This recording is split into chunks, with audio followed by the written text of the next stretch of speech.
join me. सोच लो 24 घंटे झेल पाओगे? हाँ, तुम एक्चुअली पकाती तो बहुत हो, लेकिन सीरियल अनुपमा के आज के एपिसोड में भावनाओं और शक का तूफान देखने को मिलने वाला है।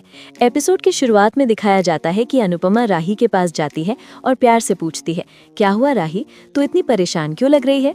इस पर राही घबराई हुई आवाज में कहती है कि उसे बहुत बेचैनी हो रही है। वो बताती है कि उसे ऐसा महसूस हो रहा है जैसे कुछ गलत होने वाला हो। अनुपमा उसे समझाते हुए कहती है कि शायद प्रेम यहाँ नहीं है, इसलिए उसे उसकी चिंता सता रही है। वो राही को सलाह देती है कि वो प्रेम को फोन करके बात कर ले, जिससे उसका मन शांत हो जाएगा। लेकिन राही बताती है कि उसने प्रेम को कई बार फोन किया पर उसका फोन नहीं लग रहा। यहाँ तक कि उसने प्रेरणा को भी कॉल किया लेकिन उससे भी संपर्क नहीं हो पाया। राही की हालत देखकर अनुपमा उसे अपने पास बैठाती है और प्यार से कहती है कि वो उसकी गोद में सिर रखकर सो जाए। अनुपमा का मानना है कि माँ का स्नेह हर बेचैनी को शांत कर सकता है। राही उसकी गोद में सिर रखकर सो जाती है, लेकिन उसके मन में चल रही उथल पुथल शांत नहीं होती।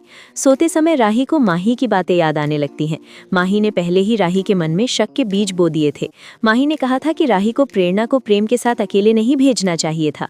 उसने ये भी कहा कि अगर उसके पति पर किसी का क्रश होता तो वो उसे कभी बर्दाश्त नहीं करती। माही राही को चेतावनी देती है कि प्रेरणा की आंखों में उसने प्रेम के लिए चाहत देखी है। जब राही उससे पूछती है कि उसे ये कैसे पता, तो माही बताती है कि वो खुद कभी ऐसी ही स्थिति से गुजर चुकी है।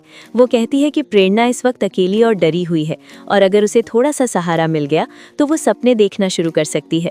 माही ये भी याद दिलाती है कि प्रेम और प्रेरणा का अतीत भी रहा है।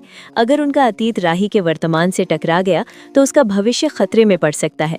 माही की ये बातें राही के मन में शक और डर की गहरी छाया छोड़ देती हैं। अब देखना बेहद दिलचस्प होगा कि क्या राही इस शक से खुद को बाहर निकाल पाएगी या फिर उसका डर सच साबित होगा।